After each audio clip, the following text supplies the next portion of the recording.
Welcome back, my comrades in Bible study. It's good to have you back. And today I'll be sharing lessons from Genesis 32 to 34 that I called the Great Reunion. Ha ha ha. So, what do you think? Jacob is on his way after leaving Laban, he's now finally on his way to meet Esau. And yeah, it was quite a saga. So, let me share my notes with you. So, as Jacob started on his way after the incident with Laban, the angels of the Lord came to meet him. And then when he got to Edom, where Esau lived, he sent greetings in humble apology ahead of him. And then he called Esau his master. I was like, master, really? This is the guy whose birthright you stole, trying to be his master, coming to him and calling him your master. You ain't slick. Anyway, his servants returned with news that Esau was coming to meet them with 400 men. And obviously he was afraid. And he divided his family and possessions up, divided them up, one to the half, and said, oh, if Esau attacks half, he still has half. And I wondered, which half did he put up first for attack?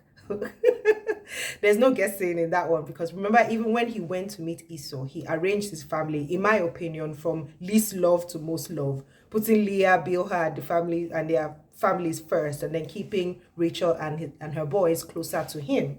So for me, he had said, okay, so if, Yawa should gas in front, he has a backup plan for his own people.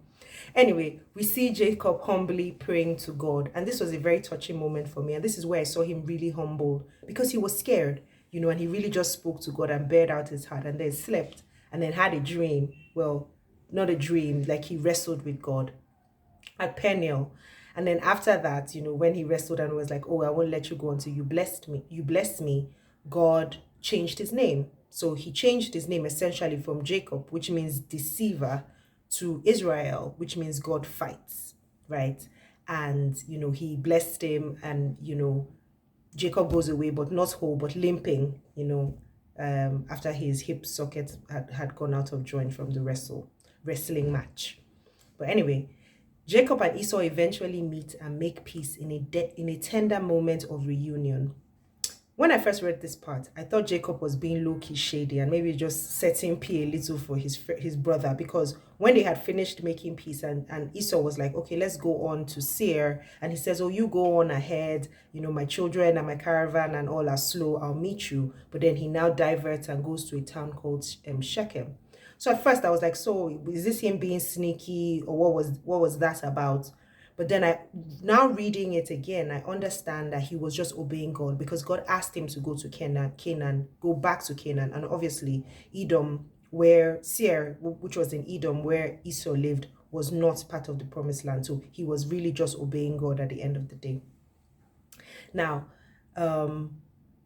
let's talk about the chapter that triggered me a little, the whole issue with Dinah. So obviously, as you know, Dinah was the only sister of Jacob's, Jacob's children, and she got raped by a guy called Shechem of Shechem, who was the ruler's son. Now, I don't understand how you'd like someone, and instead of you to do the right thing, you dishonor her, then come back and say you want her. Like, I remember the first couple of times I read this chapter, triggered me a little. But now I saw some things that I didn't, know before. Now, no doubt, this whole issue was messy. And the brothers' revenge at the time, I thought, was a bit sneaky, because they said, okay, if you want her, you have to go and be circumcised. And then while the men were circumcised and weak from their circumcision, they go and they kill them and plunder the land. Now, I thought that was a bit unfair. But as I read it this time, I read it with new meaning. So now circumcision, obviously, is the sign of the covenant between Abraham's people and his descendants and God. Anybody outside that doesn't have any business being circumcised, well, at the time, because they weren't God's people. So even if these ones had been circumcised and tried to remarry, it wasn't in God's will, so it wasn't going to happen. So even though I feel like the whole thing, the brothers handled it in a sneaky way, I still see how God made it all work out in the end, because Shechemites, or whatever they were called at the time, were not supposed to be in the lineage, or in the grand plan for the people of Israel. Now, what was your God moment? I'll tell you what my hashtag getting to know God moment was from these chapters. God changes hearts and transforms lives. Here we see a very scared and humble Jacob turning earnestly to God when he was scared of meeting his brother Esau. Now, even though he was still a work in progress, because he was still obviously, doing things wrong, we know that God always completes the good work that he starts in our lives. Also, I noticed that whenever God is ready to reveal a new assignment in someone's life, he changes their names. Remember Abram from Abraham, Sarai to Sarah, and now Jacob's name was changed to Israel. Sometimes I wonder what would be my name, if God was going to change it, and I kind of have an idea what it is. How about you? Anyway, it was nice to share this with you again, and then I will look forward to meeting you tomorrow again, where we will share lessons from Genesis 35 to 37. See you then. Bye.